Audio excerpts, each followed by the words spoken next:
All right. Hi everyone.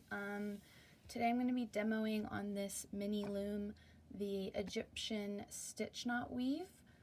So I'm using a bit thicker of a yarn. You really don't need a super thick yarn for this type of stitch because we are almost overlapping or layering them, so it will get this bubbly, thicker texture.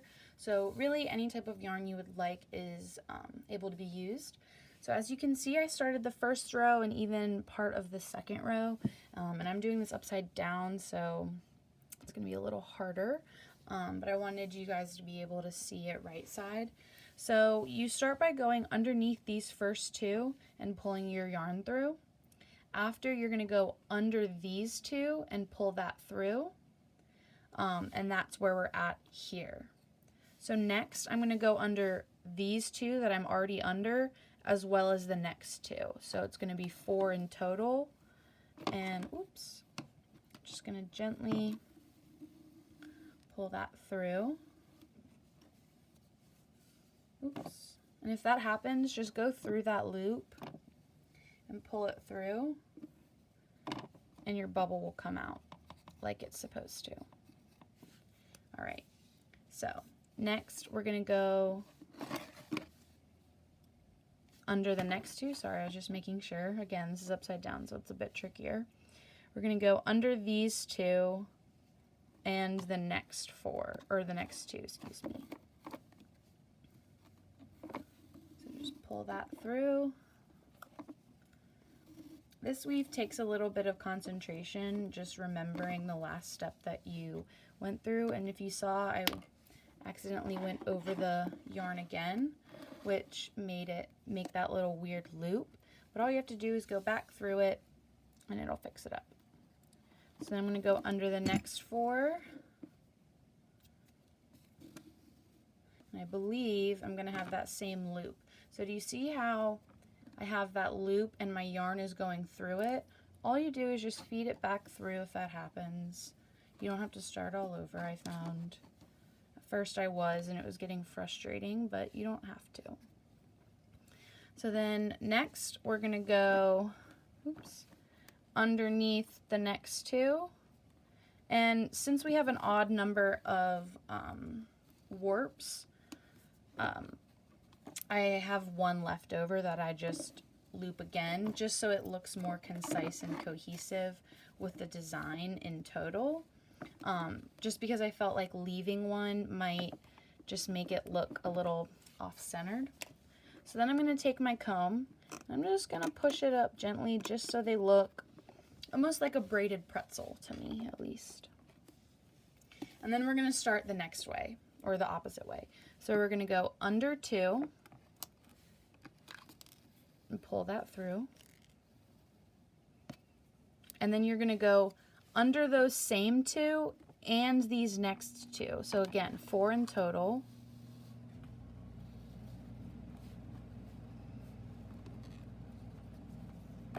And you have your little bubble. So again, we're already under these 2 right here, so we don't need to go under it again.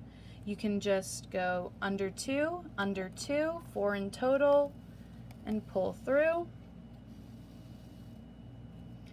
And you have your next bubble. So again, we're under 2, under 4, pull through. Again, any yarn will really work for this. You don't need a like super thick, hefty yarn. You could use a thinner yarn like this. You could use a fuzzier yarn. I'm using a little bit of this in my large loom. It's like a multicolored, but I found that this Egyptian knot stitch really gives a great texture in that it's a bit heftier, it's a bit denser. I think it adds like a great amount of volume to a work or a piece. So again, we're under 2. I'm going to go under 3 just because we have an odd number. And then I'm going to go under that last one just one more time. I really like this stitch. I think that it kind of gives somewhat of a rustic feel to the design itself. And oops, sorry, my cat just knocked the camera.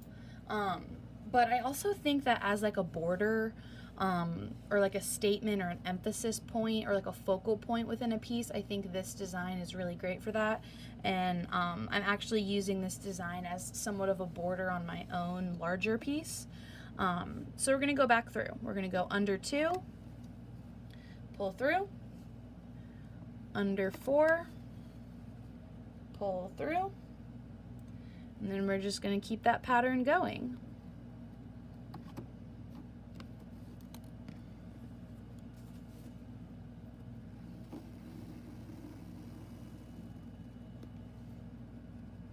If it gets a little knotted, it's okay.